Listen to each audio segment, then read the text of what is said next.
20 minutes to 6, in a kitchen on the second floor of a building nobody photographs, a small machine begins to steam.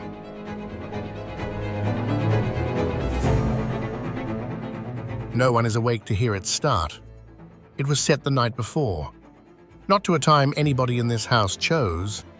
The dial was turned to a number decided somewhere else, by a departure 11 kilometers away that will happen at 11 minutes past 7.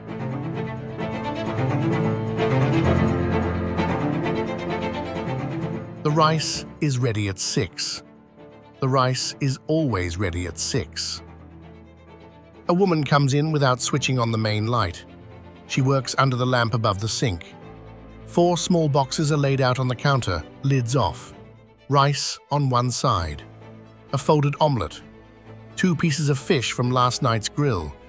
A wall of blanched greens holding the whole thing in place because the box will be carried sideways in a bag, on a train, at an angle for 50 minutes, and nothing inside it is allowed to move.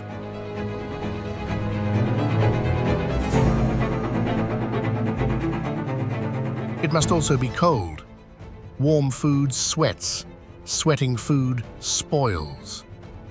By 6:30, the boxes are closed. By 20 to 7, the shoes at the door have been turned around, each pair lifted, rotated, set down facing the street, so that leaving takes no thought at all. Nobody in this house would call any of that a custom. They would call it getting out of the door.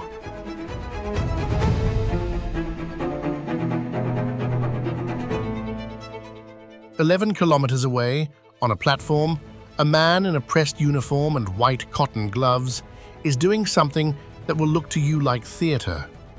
He raises his arm. He points down the length of the track. He says the time out loud to nobody. He points at a monitor and names what is on it. He points at the closed doors and names them closed. Then the train leaves at 11 minutes past 7, and it leaves at 11 minutes past 7. You already know this place. You have known it for 40 years, from 100 small things. The bowing, the clean streets, the trains that arrive to the minute, the sense that a whole country is running slightly better than yours and being modest about it. And somewhere in the back of your mind, you have filed all of it under the same explanation. They are simply like that. It is in the character. Some people are punctual the way some people are tall. That is the part that is wrong. None of what you are about to see is temperament. Every piece of it is work. Physical, repeated, unpaid work, done before dawn, in kitchens, at doorways, on platforms, by people who are tired. The order is not a national personality. It is a promise, held up by hand every single morning by somebody.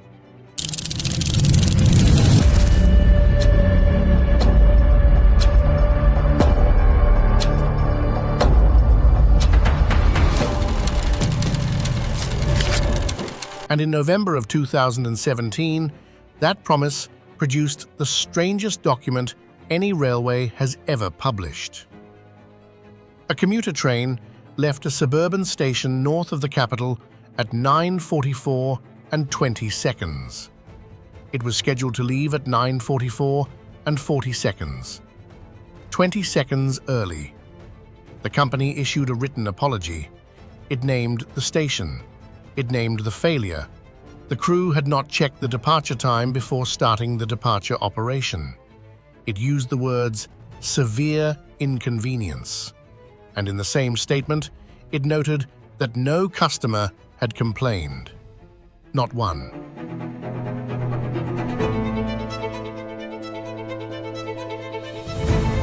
The rest of the world laughed. It went around the internet for a week as a joke about a country so exacting it apologizes to people who have not noticed anything. That reading is wrong, and it is wrong in an interesting way. The apology was not about pride, and it was not about 20 seconds. It was about a slip of paper the size of a business card, and about the one morning of the year when that paper cannot be issued. We will come back to it. It answers the question you clicked on, and the answer is not politeness. First, the promise the apology exists to protect. Because to understand why a railway says sorry for being early, you have to understand what a day here is actually made of. Who wakes first, who carries what, who is owed what, and what quietly breaks if any one person drops their end of it. This is Japan. Not the shrines and the neon, the kitchen at 20 to 6, the shoes turned to face the door. The town is called Nagarayama. In Chiba, northeast of Tokyo, and there is nothing here that anybody flies in to see. It is a bedroom town, a phrase they use themselves. Better town. Rows of 6-story apartment blocks, a supermarket, a bicycle park outside the station with 1,100 spaces, and a man who arranges the front wheels into a line. The land is flat. The sky is wide in a way Tokyo's is not, and at 7 every weekday morning, roughly a quarter of the adult population of this district begins walking in the same direction. Japan is a country of 123 million people living on a chain of mountainous islands where only about a fifth of the land is flat enough to build on. Everything, the farms, the cities, the roads, the 99% of the population that is not standing on a slope, is pressed into that fifth.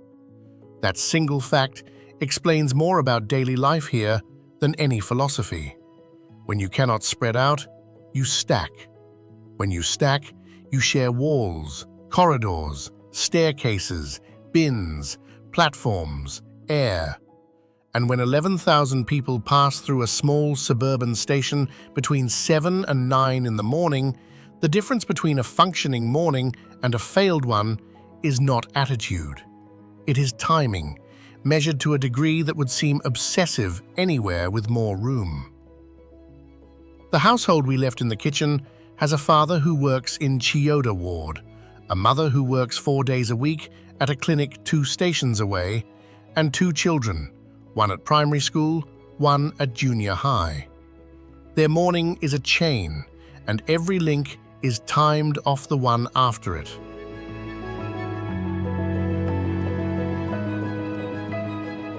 The father leaves at 7:04 to catch the 7:11.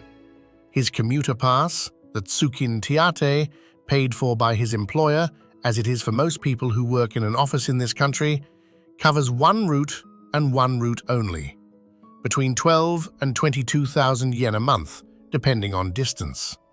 If he misses the 7-Eleven and reroutes, the second fare comes out of his own pocket, and he will not claim it, because claiming it means explaining it. The primary school gate closes at 8:15. The children do not walk alone. They walk in a tokohan, a group formed by the neighborhood that leaves from a marked point at a fixed minute, with the oldest child at the front and the youngest in the middle. If a child is not at the corner when the group goes, the group goes. Nobody is punished for this. It is worse than punishment. The other mothers simply know. The mother's own day starts properly after both departures. She has until 7 at night to run the washing machine, because after 7, the sound carries through the wall, and that would be meiwaku, a word we are going to come back to more than once, because it is the load-bearing beam under everything in this film. Meiwaku means trouble caused to somebody else, nuisance, inconvenience. But those translations are too small. Meiwaku is the total weight your existence places on the people around you, and the working assumption of daily life here is that you keep that weight as close to nothing as you can manage. Not because you are humble, because they are doing the same for you. That is the trade. And it is a real trade, with real terms, and in a country this dense, it is the difference between a street that works and a street that does not. Which brings us back to the shoes. In every home, and in a great many offices, schools, clinics and restaurants, there is a genkan, a recessed square of floor just inside the door, a step lower than the rest of the building. You take your shoes off there. Everyone knows that much. What visitors miss is the second half of the movement. You do not simply step out of them and walk on. You step up, turn, crouch, and rotate your shoes so they face the door you came in through. Toes out, heels to the house. It takes 2 seconds. It is taught to children at about 3 years old, at the same time as they learn to say they are coming in. The job it does is small and absolute. When you leave, and you will be leaving in a hurry because everybody here leaves in a hurry, your shoes are already pointing the right way. No turning, no hopping, no fumbling in a doorway while the person behind you waits.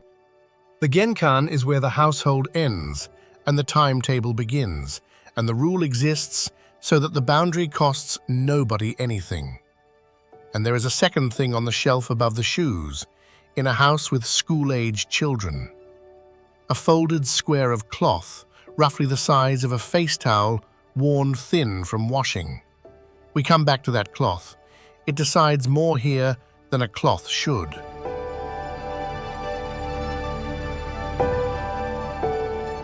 Now, the man on the platform and the pointing. It is called shisakanko, pointing and calling. And it is not ceremony, and it is not deference, and it is not being performed for you. Here is the mechanism. A human being checking a dial with their eyes alone is running on habit, and habit is exactly what fails on the 400th repetition of a task. So the check is rebuilt to use 4 systems instead of 1. The eyes find the object, the arm points at it, which commits the body. The mouth names it aloud. The ears hear the name. 4 confirmations of the same fact in about a second and a half. Studies of the method inside Japanese industry have measured error reduction of up to 85% on simple, repetitive checks. Not 15, 85. 1913, a railway operating manual is revised, and a practice that has been passed between drivers for years is written down as procedure for the first time.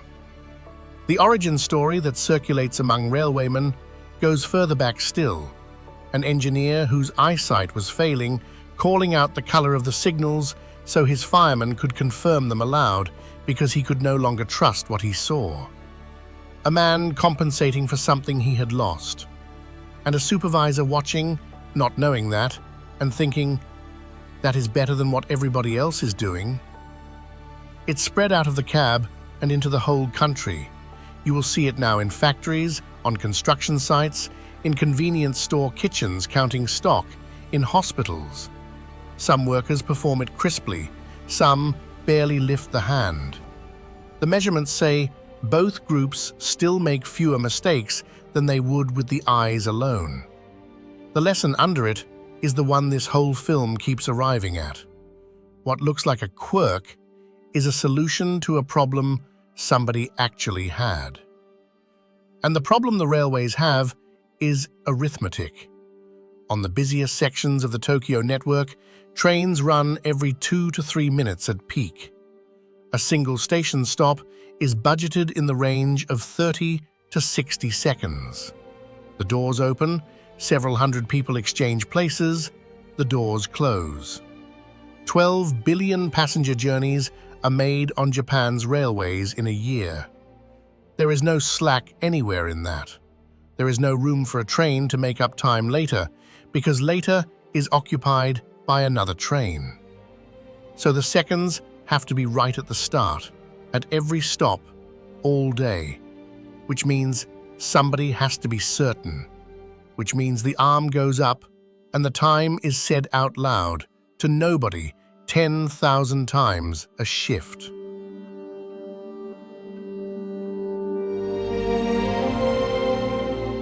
At 12:30, in a primary school in Saitama, a trolley is wheeled down a corridor by 4 children in white coats and white caps. They are 7 years old. The coats are too big. The caps are elasticated at the back and still slide. This is toban, the duty rota, and today it is their turn to serve lunch to their classmates. Not collect it, serve it. They ladle the soup themselves, portion the rice themselves, carry the trays to the desks themselves, and they wear the coats and caps because they are handling other people's food. And that is what you wear when you handle other people's food. The meal is called kyushoku. It is cooked fresh, on site, or at a district kitchen, to a menu written by a licensed nutritionist. Rice, a soup, a protein, a vegetable, a small bottle of milk. Fruit when it is in season. It changes every day of the school year, and it costs the family in the region of 4,000 to 6,000 yen a month, roughly the price of 2 restaurant lunches for an adult. There is no lunchbox from home. There is no choice. There is no separate room. The class eats at its own desks together, and nobody starts until everybody has been served.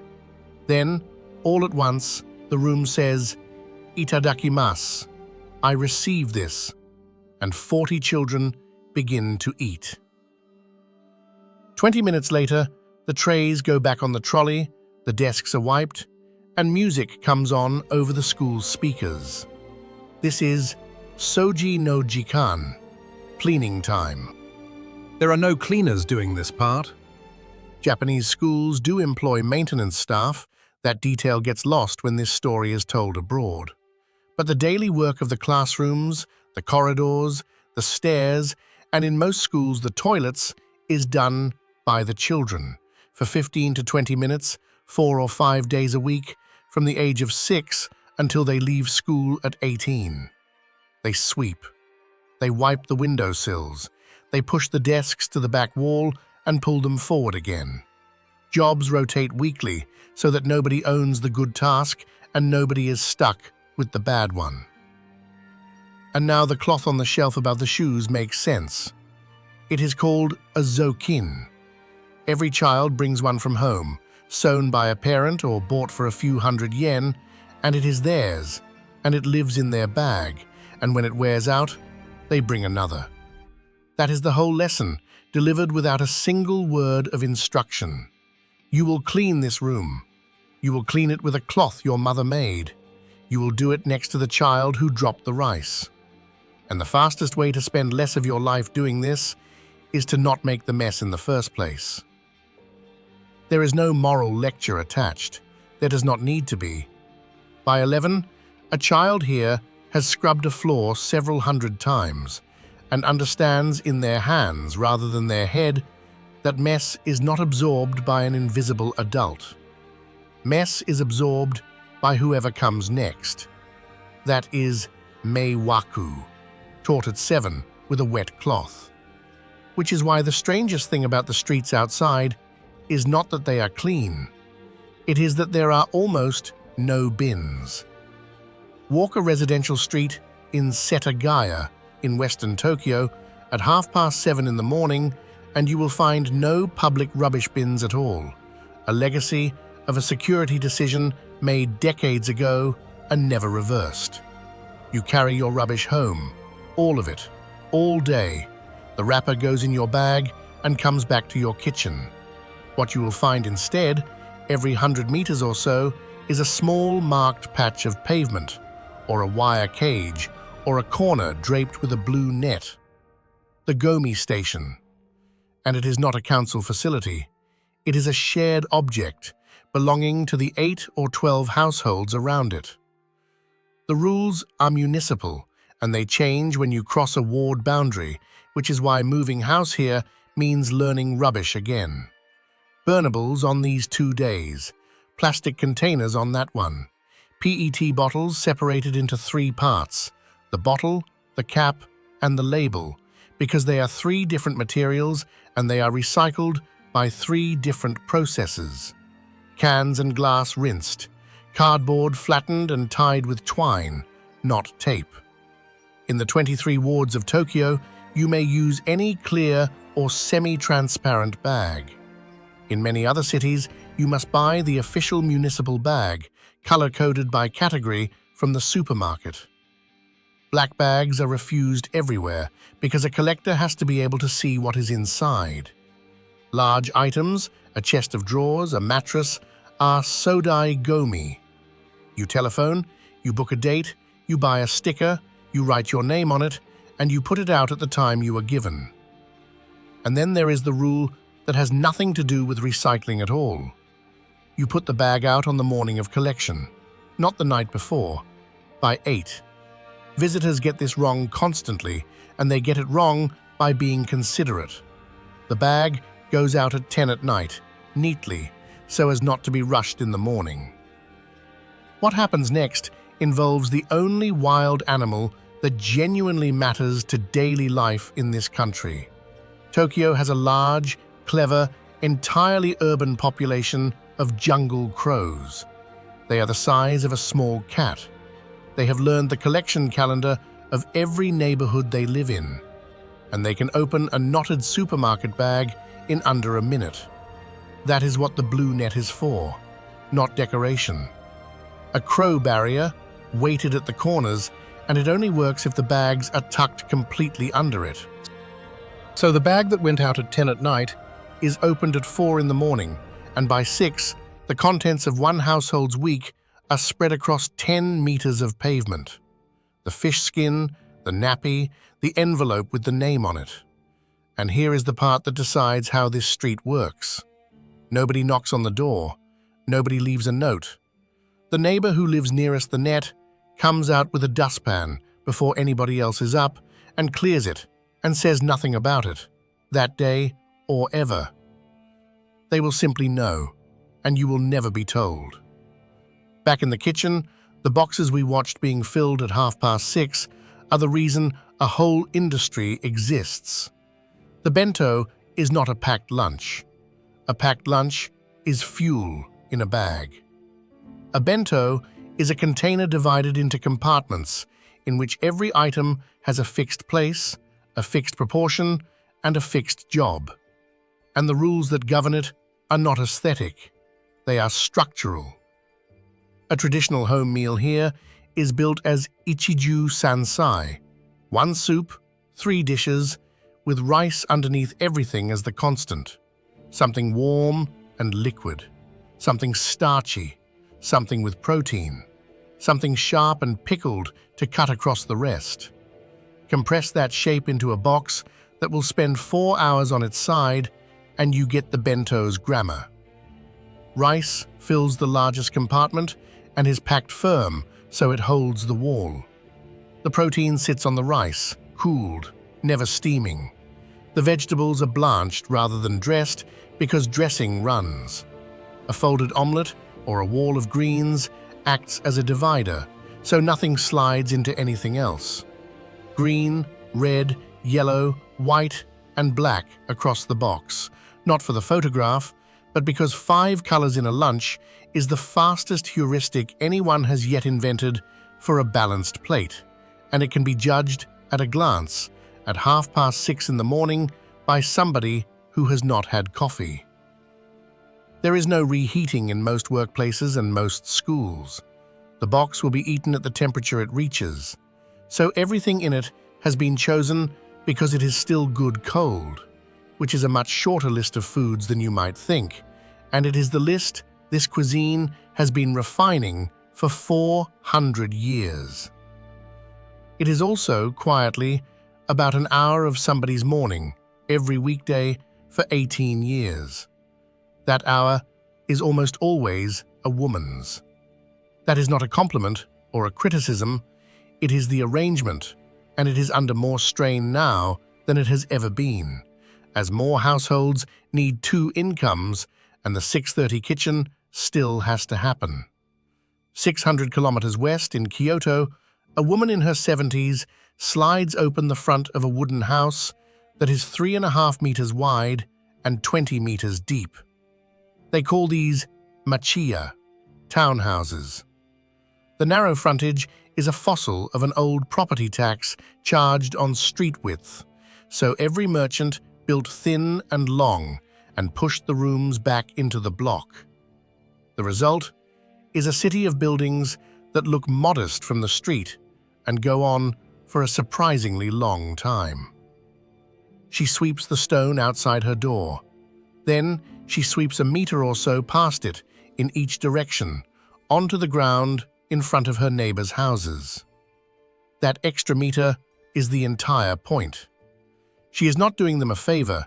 She is signaling, in the only register available, that the boundary between her responsibility and theirs is not something she intends to enforce.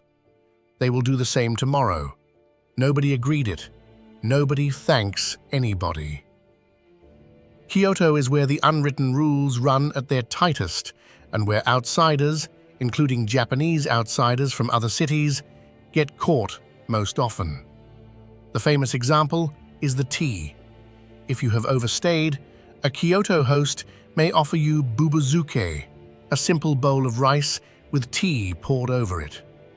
It is an offer of food. It means it is time for you to leave.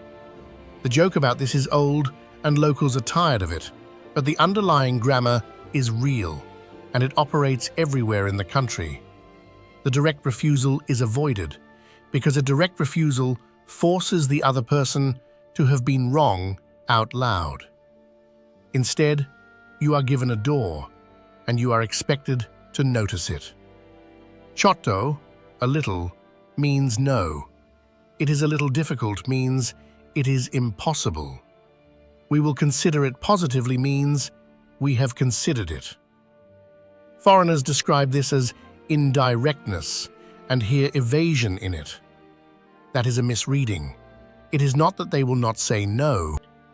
It is that the cost of the no has been moved off you and onto the speaker, who takes the trouble of phrasing it in a way that lets you withdraw without a mark on you. That is the same machine as the cloth and the net and the shoes. Somebody absorbs a small cost so that somebody else does not have to carry a large one. By 7 in the evening, in most houses the bath is filling. The Japanese bath is not a place you wash. You wash outside it, sitting on a low stool, at a tap, with a hand shower, and you are completely clean before you get in. The bath itself is for soaking, which means the water stays clean, which means it is not emptied. One household, one fill. Everybody uses the same water, one after another, and a rigid lid goes on between users to hold the heat. The order matters and is remembered. Guest first, if there is a guest, then by seniority, then the children, then whoever cooked. And in a great many homes, the water is not thrown away even then. A small pump sits in the tub overnight and feeds the washing machine in the morning. The origin of it is fuel. Heating that much water was once expensive enough that using it once would have been absurd, and the habit outlasted the price. But the reason it survives is not thrift. It is that a bath filled once for everybody makes the household a single unit with a single cost, and the person who goes in last is being told something about their place in it that nobody would ever say aloud. At 11:47 at night, in Shibuya, several thousand people start running at once. It happens every weeknight, and to a visitor standing in the middle of it, it looks like an evacuation. Suits, handbags, a woman carrying her heels, groups splitting mid-sentence at a crossing and going different ways without finishing the goodbye. The trains here do not run through the night. They stop at around 1 in the morning and they do not come back until about 5. Most last departures from the major hubs fall between 11:30 and midnight, and the exact minute depends on your line, your transfer, and how far out you live. That last train is called the Shuden, and it is the hardest deadline in the working week. It is hard because of what comes before it. The nomikai, the drinking party with your colleagues, is not, in most companies, a social invitation. It is closer to an announcement. Attendance is noticed, particularly in your first year. You arrive on time. You do not drink before the toast. You pour for the person senior to you before you pour for yourself, and you hold the bottle with two hands and you watch their glass all evening so that it is never empty and they never have to ask. 2 hours.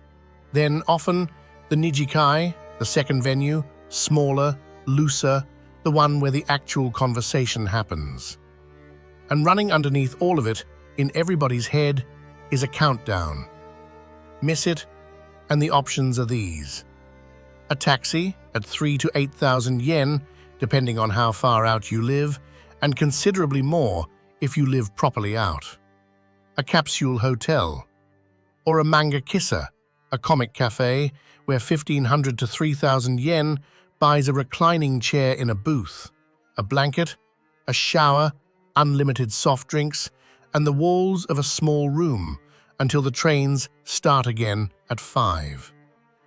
There is a whole architecture of night in this city built around a single missed connection.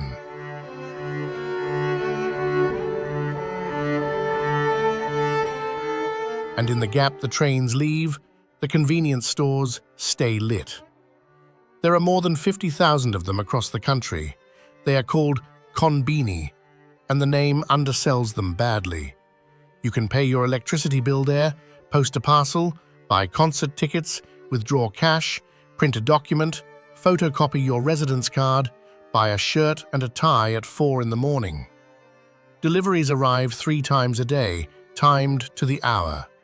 Rice balls are stocked to a use-by moment, printed in minutes, not days, and pulled from the shelf when they reach it.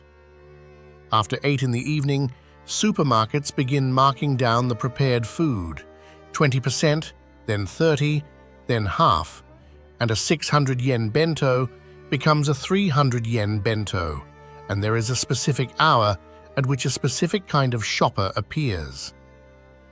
None of this is convenience for its own sake. It is the infrastructure of a country where a great many people are away from their homes for 11 or 12 hours a day, and where the last train decides when the day is allowed to end. Which is a strange thing to say about a network that is famous for how well it serves people.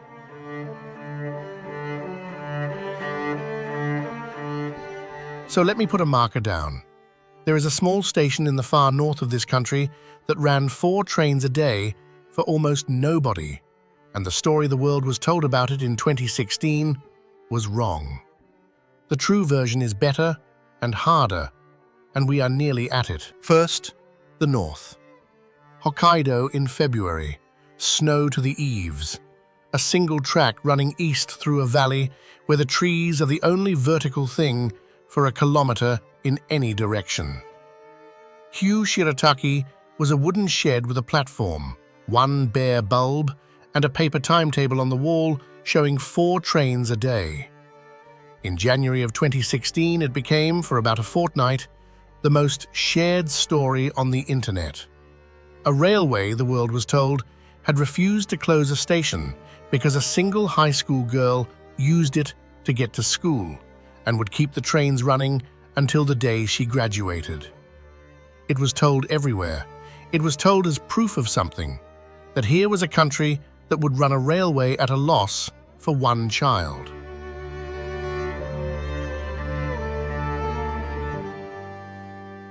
Here is what was actually true. There was a student. Her name is Kana Harada. She was 17, and she did board a train at Q Shirataki most mornings to reach her high school in Engaru, about 35 minutes down the line. Without that train, the alternative was a 73-minute walk to reach a different service. She was not, however, alone on it. When the train arrived, it already held a dozen or so of her schoolmates from further up the valley, and the closure had been announced in July of 2015 as part of a review of 4 lightly used stations on the same line, on a timetable revision scheduled for the following March, a date that had nothing to do with any individual's graduation and would have fallen there regardless. The romance was invented somewhere in the retelling and travelled faster than the correction, as it always does. But the ordinary version is the one worth having. Because a railway that keeps a wooden shed on a snowbound valley floor open for 69 years, for 4 trains a day, in a district that has been emptying for 2 generations, that is not sentiment. That is a promise being honored long past the point where it makes any commercial sense, by an operator that is losing money and knows it, right up until the arithmetic finally wins. On the 25th of March 2016, the last service called there. Local people came out and stood on the platform in the cold. Someone hung a paper banner that said, 69 years, thank you. There was a bouquet on the bench. Somebody set up a tent and handed out free milk and sweet potatoes. Kana Harada had graduated that same week. 3 stations closed on that line that day. There are hundreds more like them across the north and the west, on lines carrying a fraction of the people they were built for, in towns where the school has already gone. The trains that arrived to the second in Tokyo and the shed that closed after 69 years in Hokkaido are the same system, keeping the same promise at opposite ends of what it can afford. 500 kilometers southwest of the capital, the escalators run the other way. In Tokyo, you stand on the left of an escalator and leave the right side clear for people walking. In Osaka, you stand on the right. Nobody can fully explain it. The most repeated account traces it to the 1970 World Expo, when Osaka's stations were told to keep one side clear for a flood of visitors and pick the side the rest of the country did not. And the 2 conventions have simply held ever since, 40 kilometers apart, immovable. It sounds like a piece of trivia. It is actually the most useful fact in this film. Because if the order you have been watching were national character, if it was something in the temperament, then it would not stop at a prefectural boundary. A trait does not change sides on an escalator. It changes because it is a local agreement, made by people, held up by people, and different groups of people made different agreements. And Osaka is different in more than escalators. The street voices are louder. Strangers start conversations. The comedy is faster and ruder, and it is a genuine regional export. There is a word here, kuidare, that means to ruin yourself through food, and it is said with pride. Shopkeepers in Umeda will talk down their own prices at you. In Tokyo, that would be startling. Here, not haggling a little is the mild rudeness. Same country, same trains, run to the same seconds. Different street. So when you find yourself thinking that people here are simply like that, remember that 40 minutes on a bullet train changes which side of a moving staircase an entire population stands on, and nobody has ever had to enforce it. Everything you have seen so far is the system working. 20 kilometers from where those escalators run, on a curve the trains are supposed to take at 70, it once did not. But not yet. First the table, because the table is where the pressure shows. An izakaya at 8:30, low ceiling, a counter, a wall of handwritten paper strips listing what is good tonight. 6 people from the same office, shoes still on, jackets on hooks. The seating was decided before anyone sat down. The seat furthest from the door, the kamisa, belongs to the most senior person present. The seat nearest the door, where the draft comes in and where the waiter will interrupt you, is the shimoza, and it belongs to the youngest. That youngest person has a job all evening. They order, they flag the staff, they pour, they divide the shared plates, and they serve the others before themselves, and they keep half an eye on 6 glasses at once. It looks like servitude. It is closer to an apprenticeship in noticing. Because in a workplace where almost nothing difficult is said directly, the ability to see that somebody needs something before they ask is not a nicety. It is the core professional skill, and this is where it is drilled. And on the wall behind the counter, there is a clock, and everybody at that table is aware of it. That is the thing about this evening that a visitor never quite registers. The same instrument that set the rice cooker at 9:30 last night is running the room right now, backwards. The bath order, the last load of washing before 7, the second venue, the goodbye that gets cut in half at the crossing. All of it is shaped by a departure time that was fixed years ago by somebody in an office, and that nobody at this table has any power to move. The 25th of April, 2005, 9:19 in the morning, just after the rush. A 7-car commuter train comes out of Amagasaki in Hyogo Prefecture on the Fukuchiyama line, carrying around 700 people. It enters a left-hand curve of 300 meters radius. The limit on that curve is 70 kilometers an hour.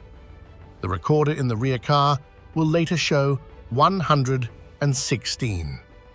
The front carriage leaves the rails and goes into the ground floor of an apartment block, into the car park under the building.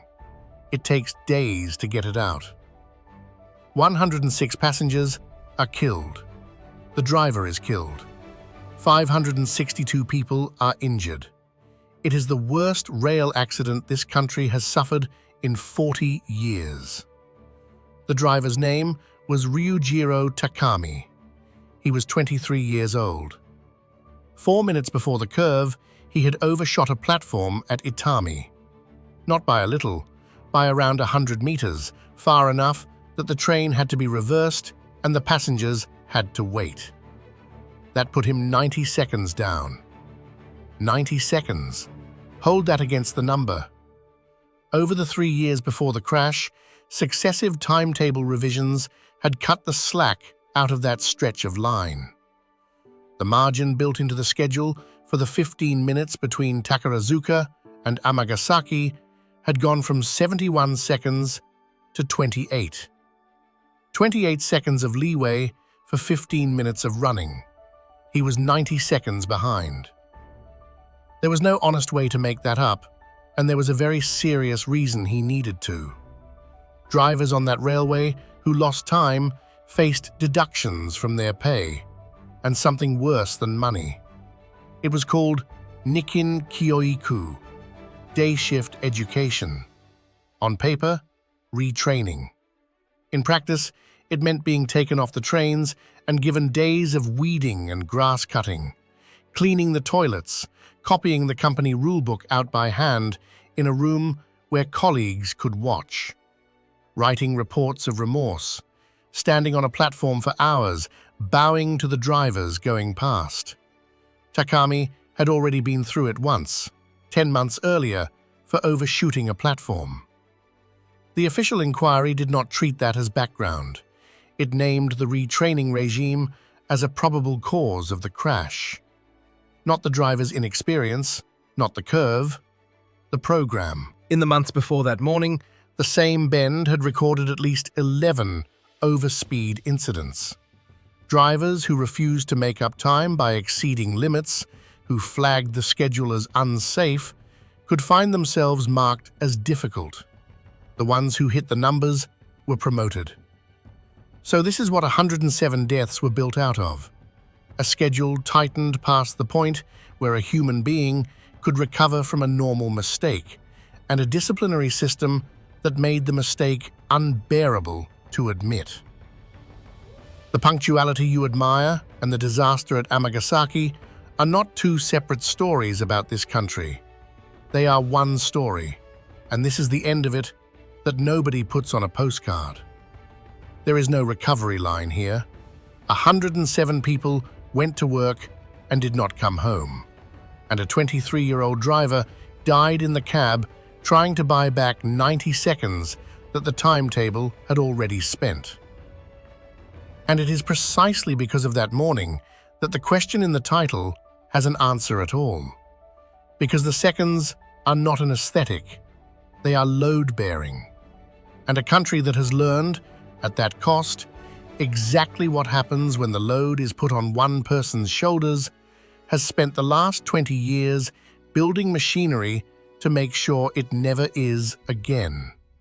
Which brings us finally to the 20 seconds, and to the slip of paper.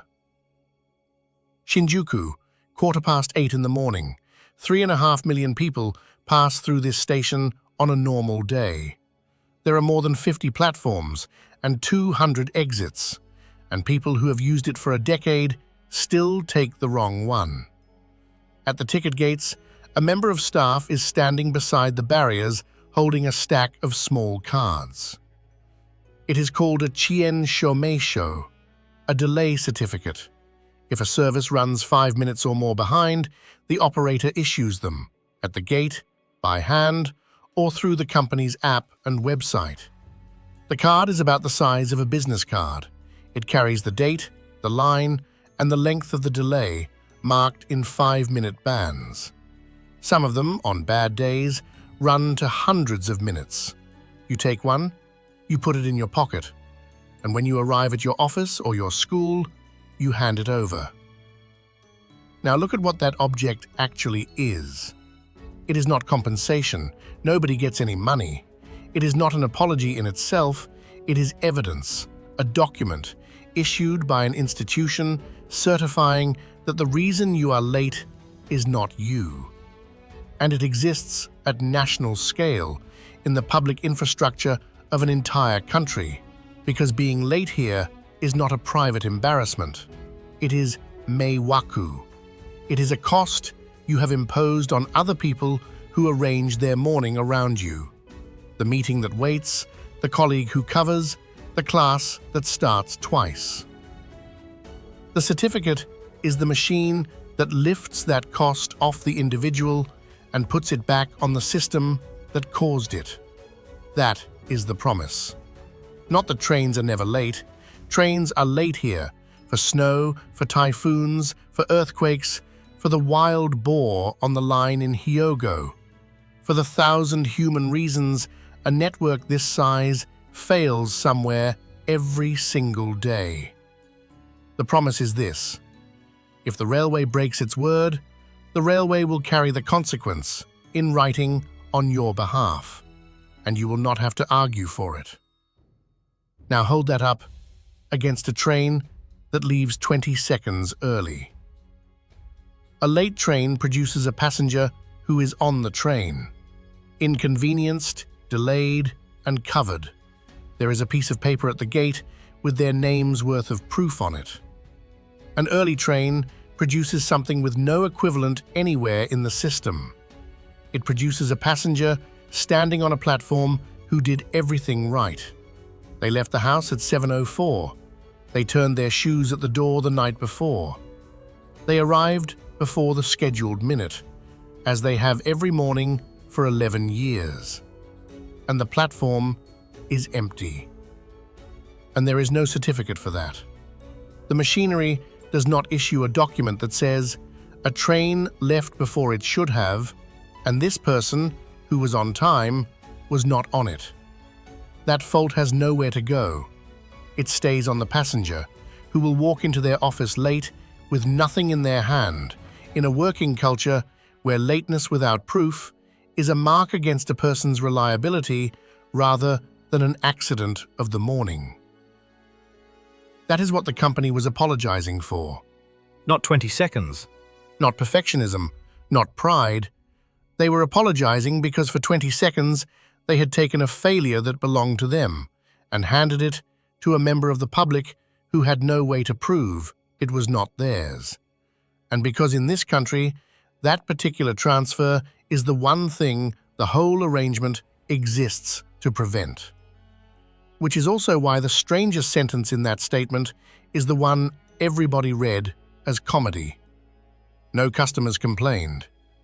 It was not in there as a boast about how forgiving the passengers are. It was in there because it makes no difference. The obligation was not owed to whoever might have complained.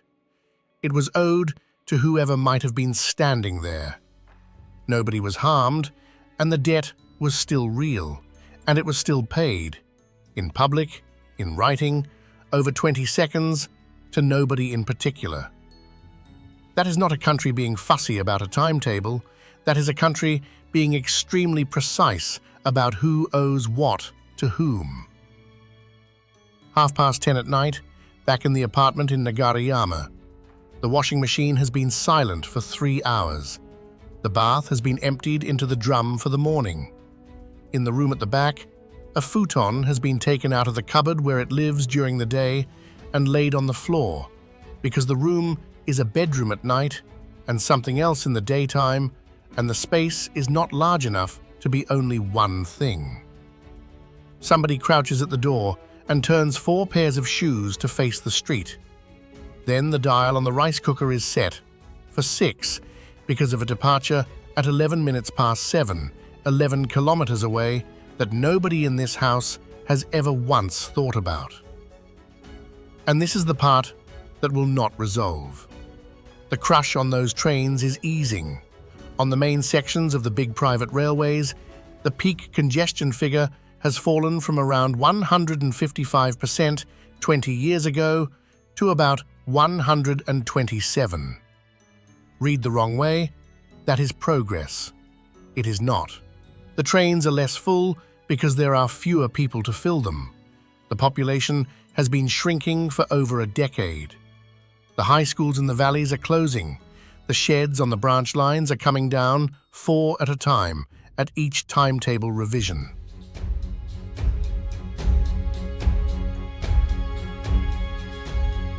The crews who point and call are getting older, and there are not enough people applying to replace them.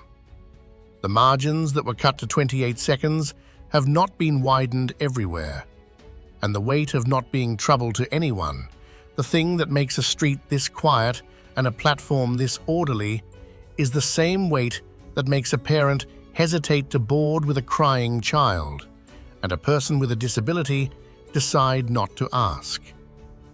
Nobody here is confused about any of this. It is discussed constantly in newspapers and on television and at kitchen tables at 10:30 at night. What nobody has decided is what the promise is worth, and how much longer a shrinking country can afford to keep it at this standard for everyone, everywhere, to the second.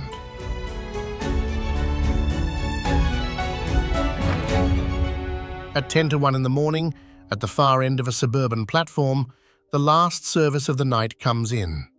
4 people get off. The doors close. And a man in white cotton gloves raises his arm and points down an empty track and says the time out loud, to nobody at all, in a station where there is now nobody to hear it, because the check is not for them.